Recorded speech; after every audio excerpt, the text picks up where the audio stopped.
Bienvenidos todos y todas a la primera jornada virtual del libro universitario organizada por la editorial de la Universidad del Rosario. El día de hoy estamos en la presentación del libro Recuperando la paz cotidiana, voces locales para la medición y evaluación después de la guerra. Este fue el libro del año según la Conflict Research Society. Quiero saludar a todas las personas que en este momento se están conectando a nuestra transmisión en vivo por el Facebook de la editorial de la Universidad del Rosario. También quiero darle la bienvenida a nuestras invitadas. Por un lado nos acompaña Pamina Firshow. Ella es profesora asociada de resolución de conflictos y convivencia en la Escuela Heller de Política y Gestión Social de la Universidad de Brandeis. Es la directora de la ONG Everyday Peace Indicators y también es la editora de este libro. Por otro lado, y como moderadora de esta conversación, está con nosotros Angélica Redberg. Ella es profesora del Departamento de Ciencia Política de la Universidad de los Andes. Les recuerdo seguirnos en esta transmisión, dejar sus comentarios y preguntas a lo largo del evento y también los invito a seguirnos en las redes sociales de la editorial de la Universidad del Rosario, en las que nos encontramos como Editorial UR. No siendo más, voy a apagar mi cámara y mi micrófono y le voy a dar paso a la profesora Pamina.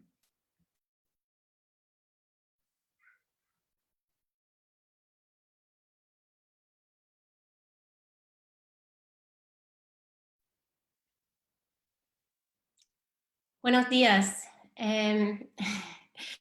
Tengo que preguntar y pedirle a Julia que me deje compartir mi pantalla. Gracias. Bueno, voy a hacer una breve presentación del libro y después vamos a tener una conversación con la profesora Redberg y con sus preguntas. Muchas gracias por participar. Quisiera agradecerme a todos los que me ayudaron en este esfuerzo, especialmente las comunidades, los miembros de las comunidades que participaron en los estudios en este libro. También quiero dar gracias a la editorial de la Universidad de Rosario, que me ayudó mucho y también el traductor que me apoyó en la traducción de este libro, Pablo Espinosa, y también, por supuesto, la profesora Angélica Redberg para participar en este evento hoy.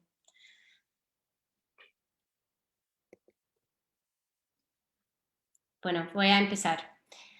Entonces, desde al menos mediados de la década de 2000, los científicos políticos en particular han estado estudiando la microdinámica de la guerra civil y esto se ha convertido en un área de creciente interés para los investigadores de paz. Sin embargo, se han centrado menos en la microdinámica y los microprocesos de paz en contextos afectados por conflictos. Aquí es donde veo que mi libro se dirige para comprender mejor las conceptualizaciones locales de paz y la acción comunitaria en los procesos de la construcción de paz. Esencialmente estoy analizando cómo las comunidades conceptualizan la paz y cuáles son sus prioridades al hacerlo y cómo nos ayuda eso a evaluar la construcción de paz. Analizo dos preguntas principales en este libro. Primero, ¿son efectivos los esfuerzos de la construcción de paz a nivel local después de la guerra y la violencia masiva? Y por supuesto, si no, ¿qué falta? Y en segundo lugar, ¿cómo medimos de manera más eficaz la eficacia de la construcción de paz a nivel local específicamente? Respondo a estas preguntas utilizando la metodología de los indicadores de la paz cotidiana, Everyday Peace Indicators, o también se llama EPI, en un diseño de investigación de caso emparejado de comunidades en Uganda y Colombia. Y entraré en más detalles en un momento. Para responder a estas preguntas, primero aclaro qué es lo que quiero decir con construcción de paz. Distingo entre la construcción de paz formal y social para subrayar las diferencias y los diferentes tipos de esfuerzos internacionales y sus interacciones con las comunidades, y para ofrecer una aclaración conceptual en torno al concepto de construcción de paz y cómo lo utilizan los profesionales y académicos. La construcción de paz formal, como lo llamo, se refiere a intervenciones a gran escala en contextos de posconflicto que incluyen todo, desde asistencia para el desarrollo sostenible hasta salud y infraestructura global, etc. Por lo general, vemos que organizaciones internacionales como la ONU y el Banco Mundial usan el término construcción de paz en esta manera, así como científicos políticos que estudian empíricamente la construcción de paz. Por el contrario, la construcción de paz social se refiere a esfuerzos más localizados y orientados a las relaciones para construir la paz a nivel comunitario. Estos esfuerzos incluyen ejercicios relacionados con los procesos de diálogo, conmemoración o reconciliación, así como otros esfuerzos para fortalecer el tejido social de la comunidad. Cuando las organizaciones de la sociedad civil, locales e internacionales dedicadas a la construcción de paz hablan de esfuerzos de construcción de paz, por lo general se refieren a este tipo de construcción de paz en pequeña escala. La aclaración conceptual es muy importante porque sin entender sucintamente qué se entiende por la construcción de paz, no podemos determinar los límites entre lo que está incluido y lo que está excluido. Y los resultados del estudio que presento en mi libro Recuperando la Paz Cotidiana ilustran que las intervenciones de la construcción de la paz social son fundamentales para construir la paz en contextos que han recibido un número significativo de intervenciones de la construcción de la paz formal. En otras palabras, las localidades afectadas por conflictos que han recibido intervenciones de múltiples actores internacionales tienen más probabilidad de requerir asistencia para construir lazos comunitarios y cohesión social que aquellas que han recibido poca o ninguna ayuda para la construcción de paz.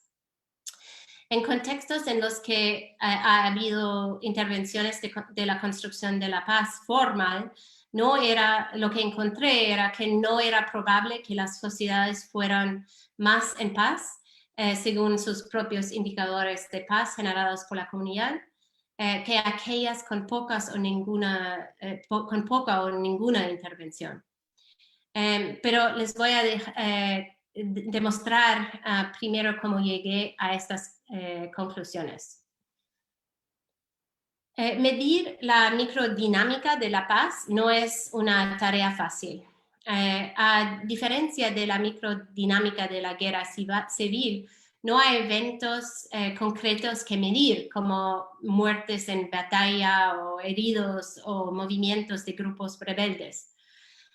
Lo que se debe medir puede volverse muy subjetivo y las decisiones sobre lo que es importante y por lo tanto medido, a menudo las toman personas externas y expertos en lugar de las personas internas y las personas locales que están viviendo la paz que estamos intentando medir.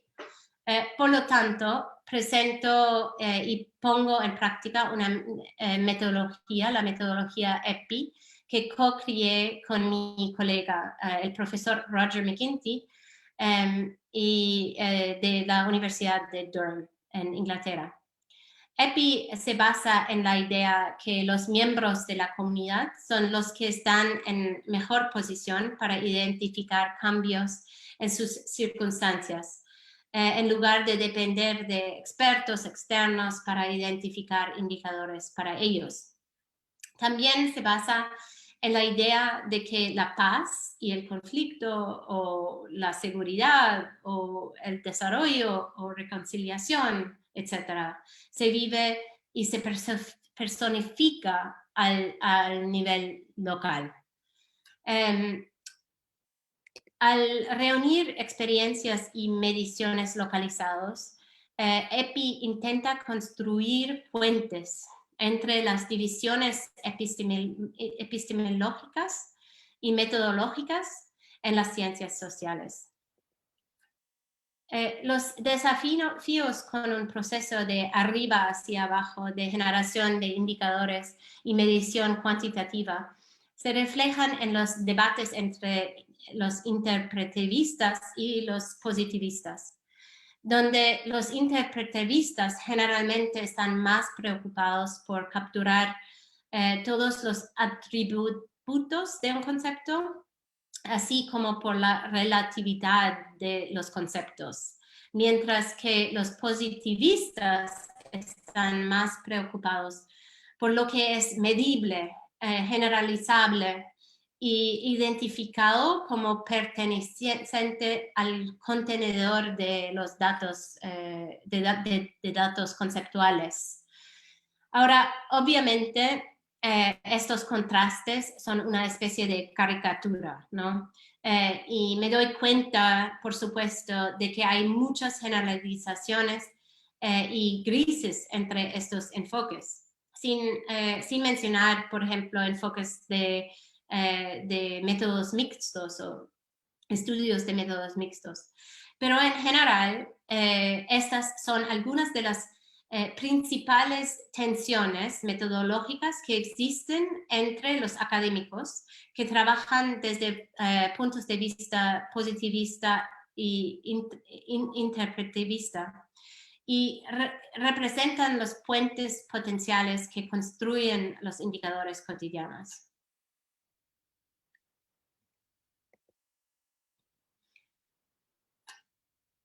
Bueno, entonces ahora voy a dar una descripción general muy breve del proceso de los indicadores cotidianos. Es importante recordar que con EPI estamos llevando a cabo una investigación sistemática y recopilación de datos para producir cifras participativos o números participativos o estadísticas participativos, es decir, cifras o números que se generan de abajo hacia arriba utilizando técnicas de evaluación rural rápida y investigación de acción participativa a nivel local. Y cuando digo a nivel local, estoy hablando del corregimiento o barrio. Y hay 4 pasos involucrados en el proceso de EPI. La generación de indicadores, la verificación, diseño, planificación y análisis y codificación y encuesta. Y voy a correr muy rápidamente sobre estos pasos para darles un resumen y después puedo hablar en más detalle sobre cada paso si tienen interés. Entonces, en los grupos focales representativos de la comunidad, la localidad, el corregimiento, el barrio, por lo general llevamos a cabo 3 grupos focales en estas comunidades. Uno con hombres, uno con mujeres y otro con jóvenes. Y preguntamos preguntas alrededor de una pregunta principal, que es qué señales busca en su vida diaria para determinar si está más o menos en paz. Y estos indicadores luego se verifican a través de un proceso participativo que involucra a la comunidad. Esto asegura que los indicadores sean lo más representativos posible de la comunidad. Y también reduce la lista de indicadores disponibles, y esto es lo que llamamos el proceso de verificación. Ahora, después del proceso de verificación, tenemos nuestra lista corta de indicadores. En cada corregimiento, normalmente recopilamos entre 40 y 60 de estos indicadores cotidianos. Aunque para este estudio en particular, el número fue menor. Aquí muestro algunos ejemplos de indicadores en las localidades de este estudio en particular. Y pueden ver lo localizados y diversos que son, que representan múltiples dimensiones de la paz y utilizan terminología local.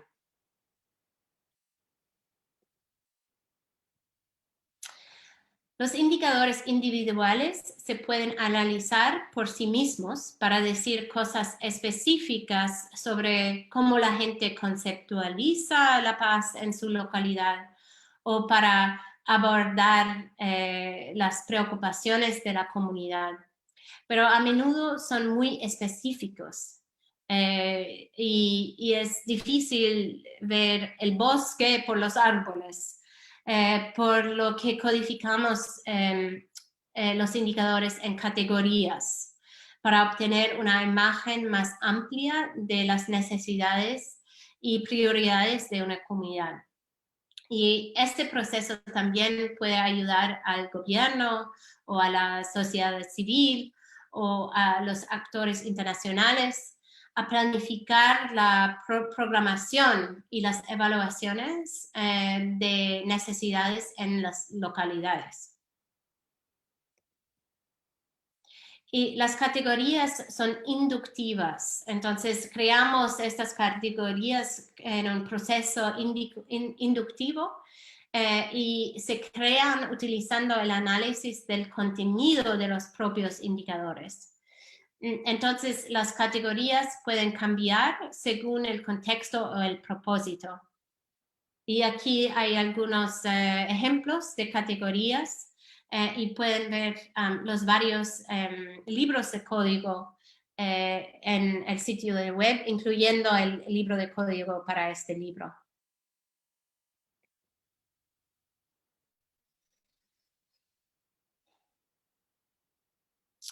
Entonces, después de la codificación y la verificación después la codificación, después hay la posibilidad de usar los indicadores como cualquier indicador y usarlos como la base para preguntas que nos permiten comprender más sobre ese concepto en una comunidad detrás de tiempo. Y se puede hacer eso en cualquier manera, pero la forma más fácil para obtener información es encuestar a la comunidad a lo largo del tiempo con los indicadores para comprender si están en paz de acuerdo con sus propios indicadores y cómo eso cambia con el tiempo. Ese fue el proceso que escogí para este libro. Pero además de para la investigación, también es útil para las intervenciones de evaluación que se introducen para saber cambio detrás de tiempo.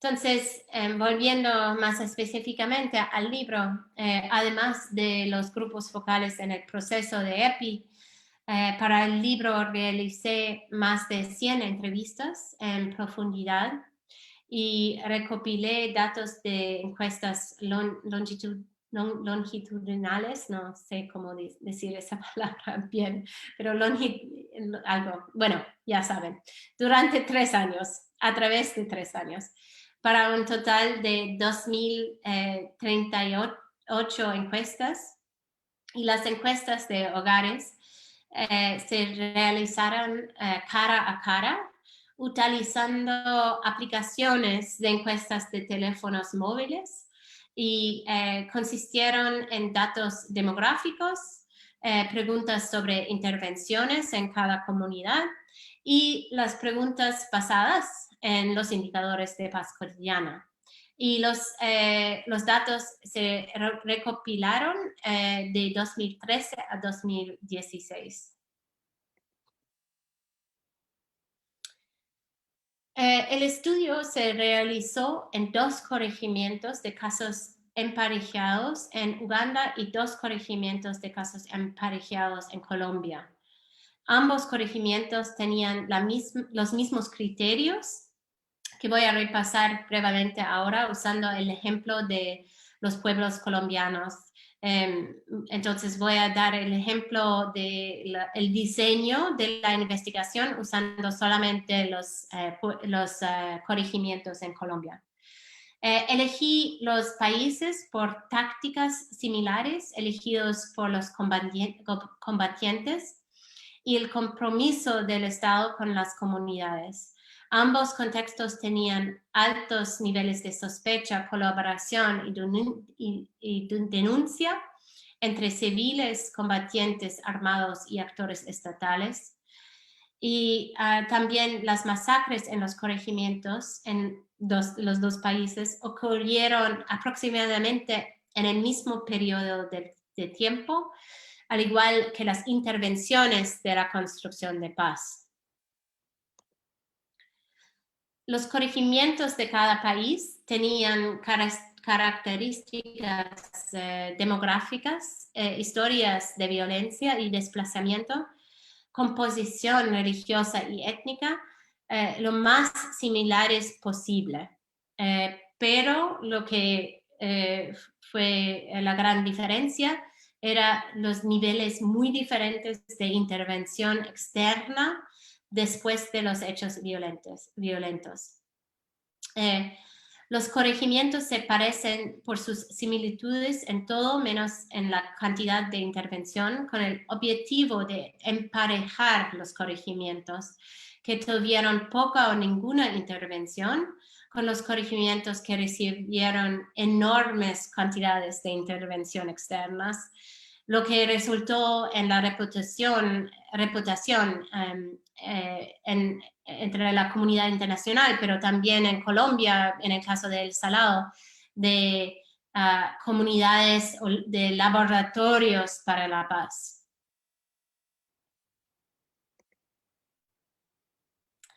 Como puede ver, en el caso de Don Gabriel, hubo intervenciones mínimas, principalmente esfuerzos de reconstrucción por parte del gobierno y poca ayuda internacional, en este caso solo para construir la calle y una parte de la calle.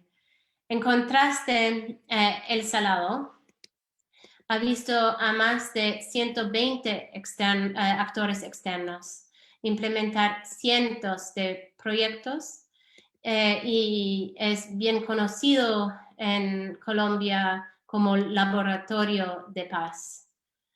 Básicamente, si eres colombiano, probablemente hayas oído hablar de El Salado. Bueno, eso fue el diseño de investigación y podría entrar en mucho más detalles sobre las conclusiones, pero también quiero dejar más tiempo para la conversación. Entonces voy a dar un resumen breve de los resultados y después podemos hablar en más detalle.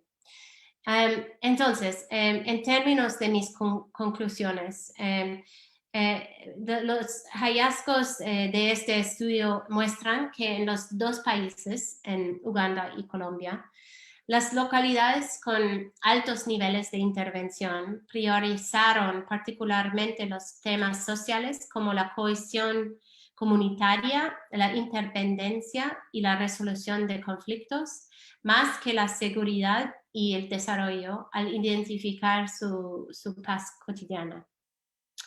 Esto es importante porque los esfuerzos por atender la cohesión social y los factores sociopsicológicos fueron menos atendidos por los actores externos y hubo una clara prioridad externa dada a la reforma de la gobernanza y la seguridad. La creación también de empleos y los medios de la vida y la infraestructura también. Aunque todos estos son elementos importantes para ayudar a las comunidades después de la guerra, también traen consigo consecuencias no deseadas que si no se atienden tienen consecuencias a las que llegaré en un minuto. Por lo tanto, con poca atención prestada a los esfuerzos de construcción de relaciones sociales y reconciliación en comunidades con niveles altos de intervención, mis hallazgos sugieren que no hay un nivel sustancialmente más alto de paz en general, de acuerdo con los indicadores de paz cotidiana generados por las comunidades, que aquellos con poca o ninguna intervención. Los resultados sugieren que existen disparidades entre lo que las localidades necesitan después de la guerra y las intervenciones que los actores externos priorizan en sus esfuerzos locales de construcción de paz y reconstrucción. También encontré que aunque las comunidades con niveles más altos de intervención reportaron niveles más altos de desarrollo, como pueden ver aquí, también reportaron niveles más altos de inseguridad percibida. Esto significa que las comunidades afectadas por conflictos con grandes cantidades de lo que llama asistencia para la construcción de paz formal o asistencia en la reconstrucción y el desarrollo requieren más intervenciones relacionadas con la cohesión social y las relaciones sociales comunitarias que aquellas con poca o ninguna asistencia. Los proyectos de infraestructura, seguridad y desarrollo generalmente se priorizan sobre la construcción de relaciones y los actores a menudo terminan sustituyendo la construcción de una carretera por un compromiso real con las causas fundamentales del conflicto. De hecho, estas localidades necesitan mucho más de los tipos de esfuerzos de construcción de relaciones sociales que pueden ser apoyados por la comunidad internacional y gobiernos, que aquellos que han tenido que depender completamente de sus propios esfuerzos para reconstruir sus comunidades después de la guerra. Y esto significa que sin una inversión significativa en las dimensiones sociales del trabajo de construcción de paz, como el diálogo, la resolución de conflictos, la conmemoración y la atención a traumas, las intervenciones de construcción de la paz más amplias, como los esfuerzos de reconstrucción y reforma del sector de la gobernanza o de la seguridad, no serán tan eficaces para establecer una paz sostenible. En conclusión, los hallazgos de este estudio tienen importantes implicaciones sobre cómo medimos la paz conceptualmente, así como también medimos la eficacia de la consolidación de paz a nivel del proyecto. Demuestra la importancia de incluir localidades en la generación de estadísticas y números y cifras y no solo tratar a las personas como fuentes de datos. Y destaca la importancia fundamental de las dimensiones sociales de intervenciones de construcción de paz, que a menudo se olvidan o se marcan en la prisa por construir o por estabilizar. Los indicadores de paz cotidianos y el campo más amplio de los números participativos tienen un potencial increíble para ayudarnos a hacer incidencia en nombre de las personas marginadas, donde sus necesidades y prioridades pueden perderse en un mundo cada vez más cuantitativo que prioriza los números para el cambio de políticas y financiación. Y hay evidencia de que los actores y investigadores de la construcción de paz se están dando cuenta del potencial de EPI como una herramienta para ayudar a mover en esa dirección. Ahora hemos trabajado en corregimientos y varios en 11 países de todo el mundo, con una amplia gama de socios de agencias gubernamentales de los Estados Unidos, la ONU y grupos de la sociedad civil. Aunque todos nuestros proyectos tienen una dimensión de investigación, muchos también se aplican para evaluar planificación y programación también de proyectos aplicados al nivel local. También estamos trabajando en otros conceptos, como pueden ver aquí está en inglés, pero otros conceptos además de paz, por ejemplo, convivencia, justicia, reconciliación y otros. Sí, bueno, voy a dejarlo ahí. Muchas gracias.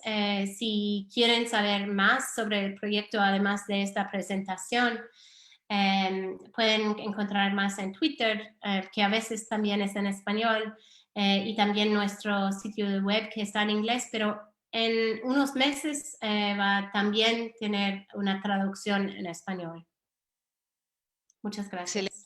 Papina, felicitaciones. En primer lugar, pues realmente quiero sumarme al coro de admiradores de tu trabajo. Realmente es muy grato tenerte aquí conversando sobre este libro tan importante que has escrito en compañía con tu equipo.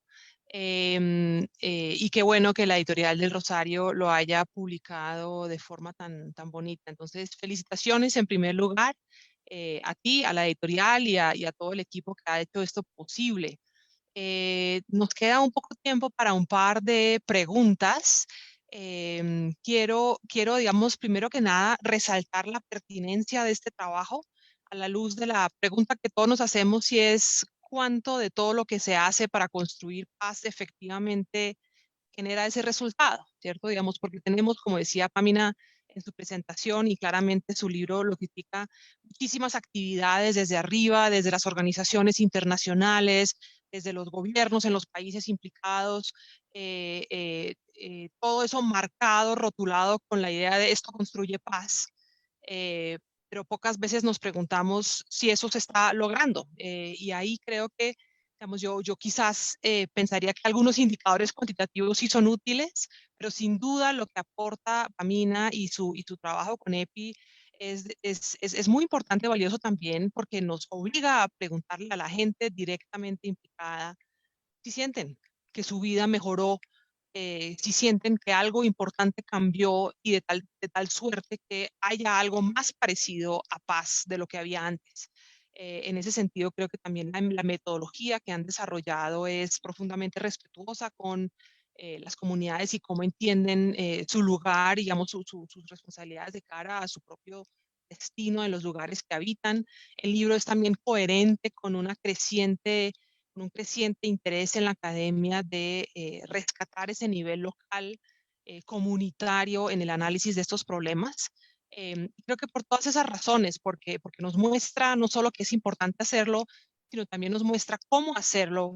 Este libro, digamos, realmente constituye un aporte muy importante a la literatura, y de nuevo celebro que esté traducido al español, publicado en Colombia, y ojalá sea de amplia divulgación y lectura para todos los estudiosos de este tema. Quisiera aprovechar estos minutos que nos quedan, Pamina, para plantearte un par de preguntas, si está bien.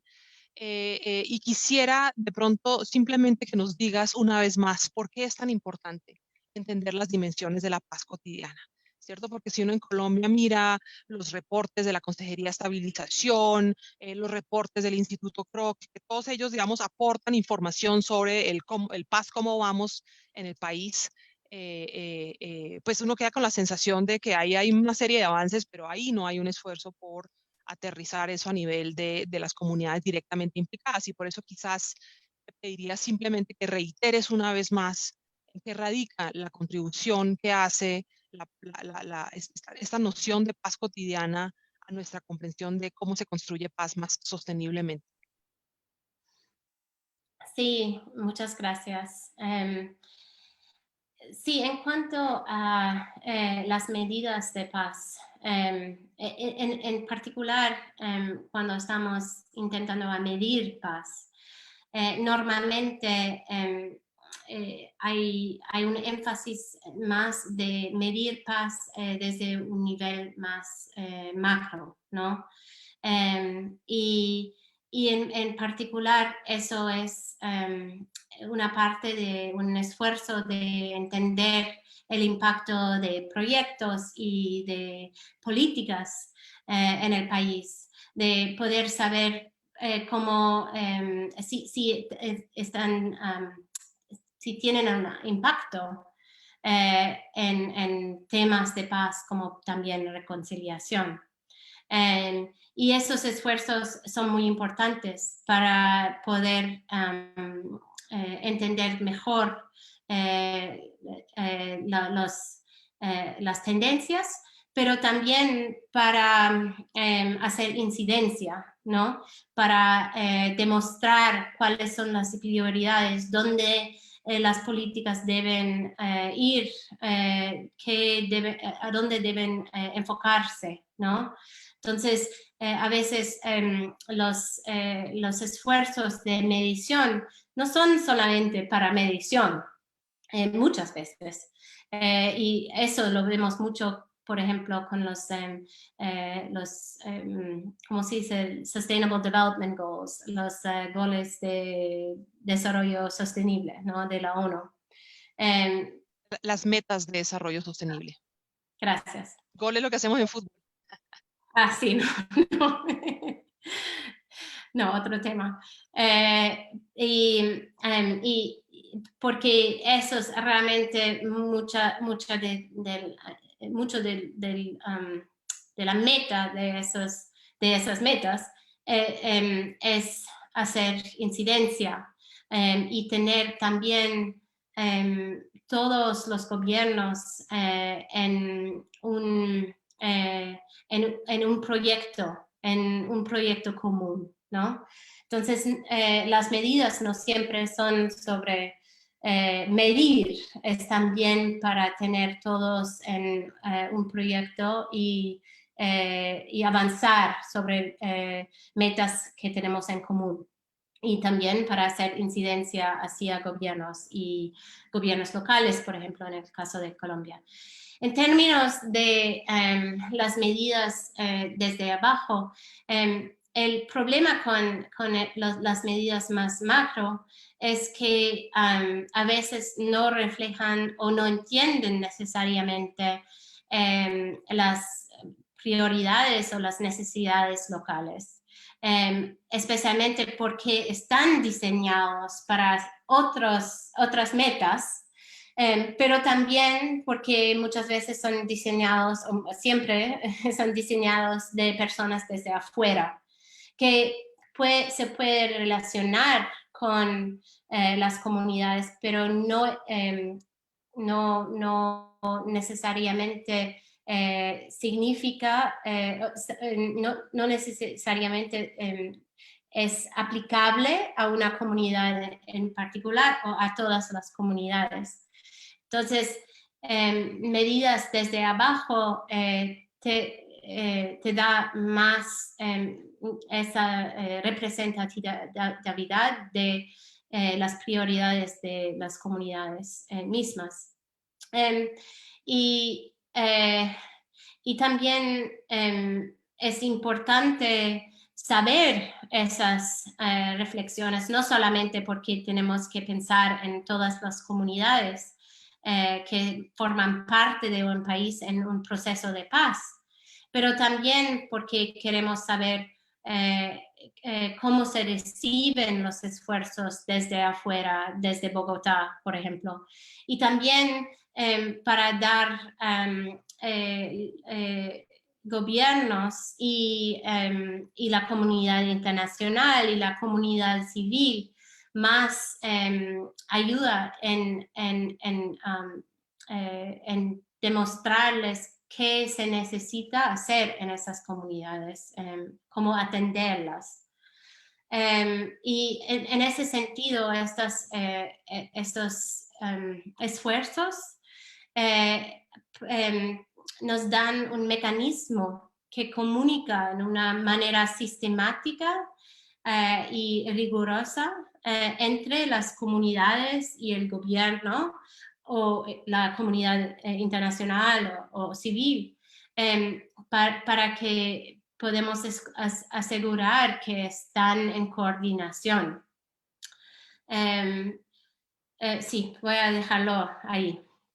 Te hago una pregunta que construye sobre la anterior, Pamina, justo porque mencionas la necesidad de las organizaciones gubernamentales e internacionales de producir digamos, programas amplios. Me imagino que la respuesta del lado de ellos es sí, hay mucha variedad local, pero nos queda imposible tomarla en cuenta en la formulación de políticas públicas. ¿Qué responden ustedes a eso? Digamos, a la necesidad que tienen los estados, las organizaciones internacionales de producir cosas generalizables en las que no figura prominentemente cada comunidad, y la razón por la cual alegan que esto tiene que ser así es porque no es imposible para ellos dar cuenta de toda la variación que puede haber. ¿Cómo compatibilizar ambas necesidades? Es un problema muy complejo y una pregunta muy difícil. Gracias, Angélica. Creo que hay varias maneras de responder a esta pregunta y depende mucho de las necesidades, prioridades, los tipos de proyectos. En términos de políticas públicas, yo diría que se tiene que enfocar más en las necesidades, quizás no necesariamente de cada comunidad, pero por lo menos regionalmente, porque especialmente cuando estamos hablando de construcción de paz, hay una variedad muy grande, ¿no?, de experiencias de violencia, de experiencias de guerra, de historia de guerra, de desplazamiento, de todo, ¿no? En términos también de otros factores, por ejemplo, étnicos, que también pueden agregar a esta variedad, ¿no?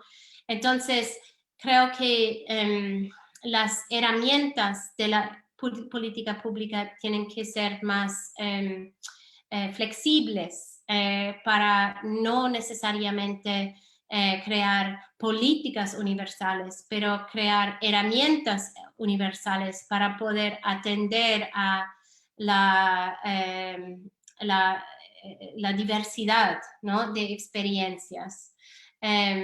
Y en términos también de la política pública y su necesidad de universalidad, los indicadores cotidianos también en algunas maneras pueden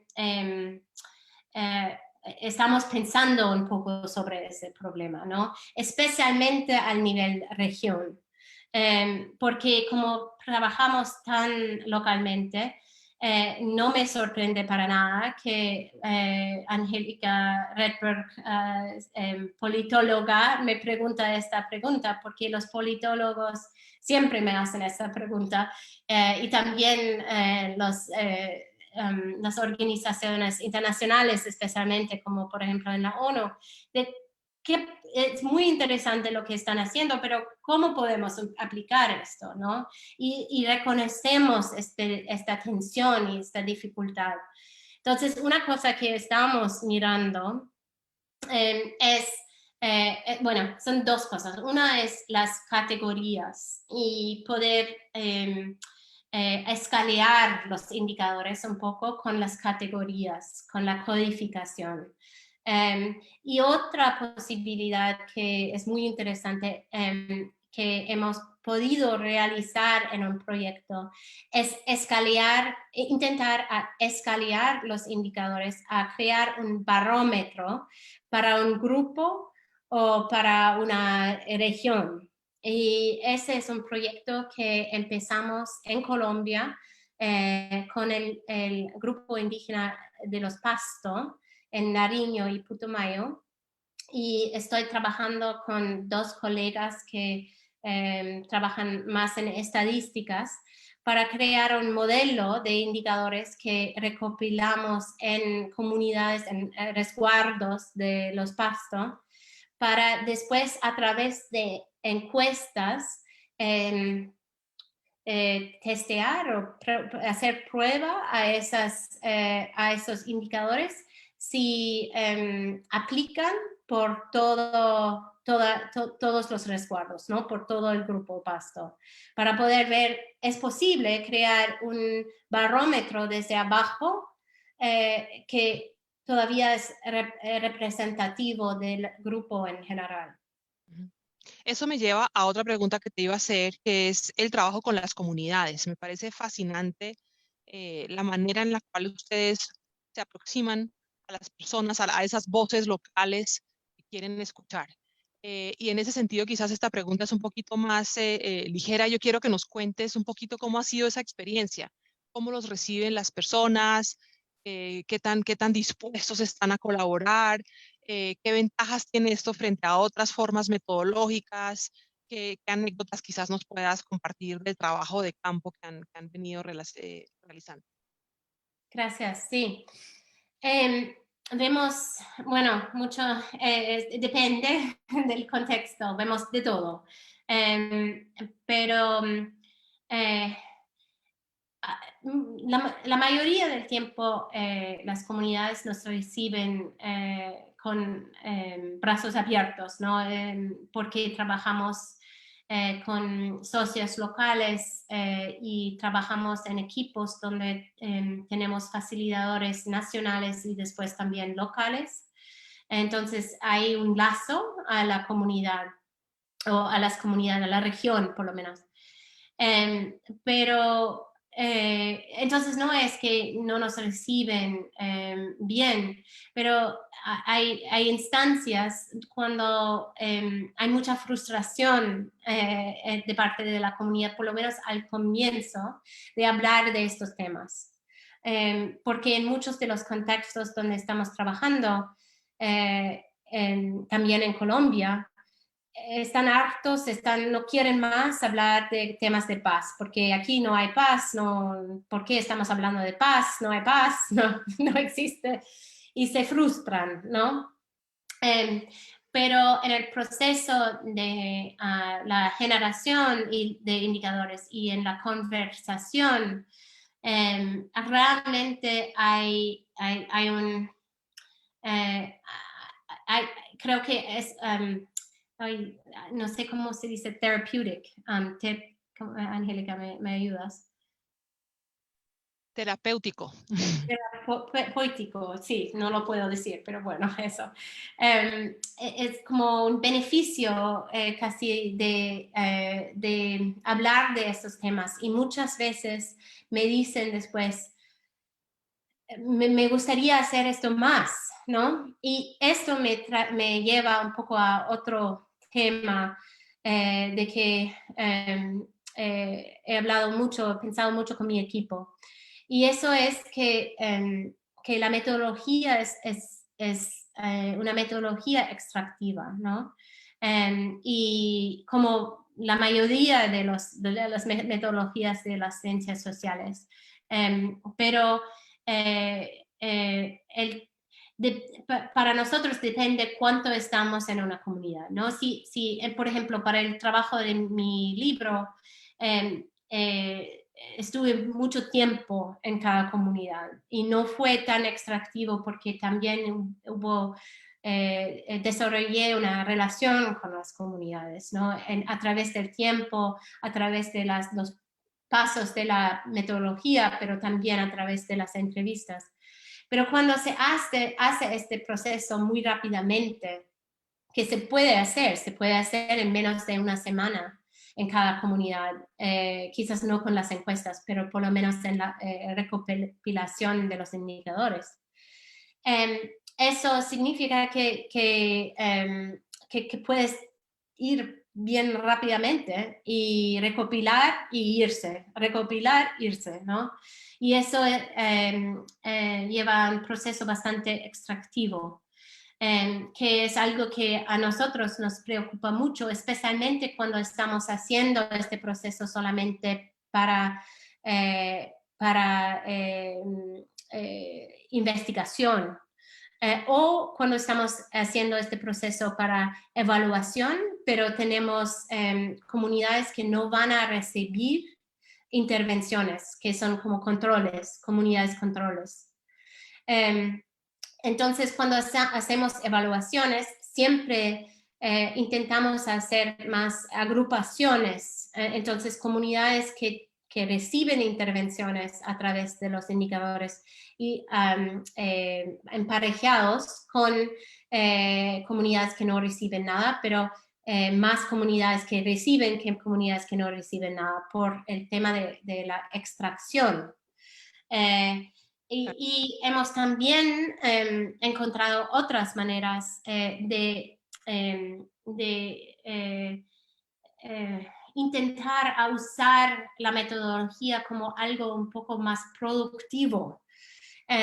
Y eso lo hemos hecho también en Colombia con Fotovoz, que es una metodología también participativa, que incluye un proceso de trabajar con la comunidad, de tomar fotos y de distintos temas, pero en este contexto con EPI hacemos el proceso de Fotovoz en combinación con EPI sobre los temas que salen del proceso de EPI. Entonces podemos usar el proceso de EPI como un esfuerzo de medir, de evaluación, de investigación, pero al mismo tiempo aprovecharlo para dar a la comunidad en una manera productiva. Y eso lo hice en las comunidades que salen en este libro, pero también en este momento estamos haciéndolo en Antioquia, en Dabeiba específicamente.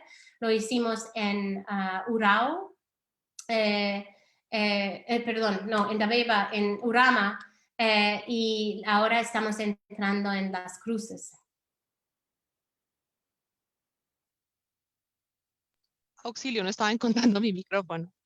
Pues fascinante todo lo que nos has contado, Pamina. Muchas gracias. Desafortunadamente se nos acabó el tiempo, pero de nuevo felicitaciones por esta publicación.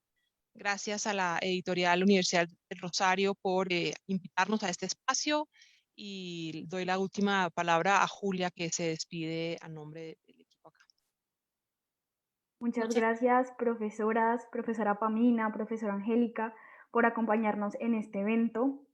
Quiero recordarles a quienes nos estuvieron viendo que este libro está disponible en la página de la editorial de la Universidad del Rosario, editorial.urrosario.edu.co. También en esta transmisión quedó el link para acceder al ebook. También quisiera recordar que tenemos en este momento una promoción en colecciones de libros rosaristas para que los consulten en esta misma página.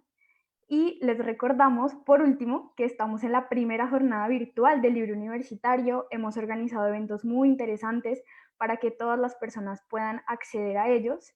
Y también les recuerdo entrar a nuestras redes sociales, Facebook, Instagram, Twitter, en donde estamos como Editorial UR. Les agradecemos mucho y nos vemos en una próxima ocasión. Adiós y muchas gracias.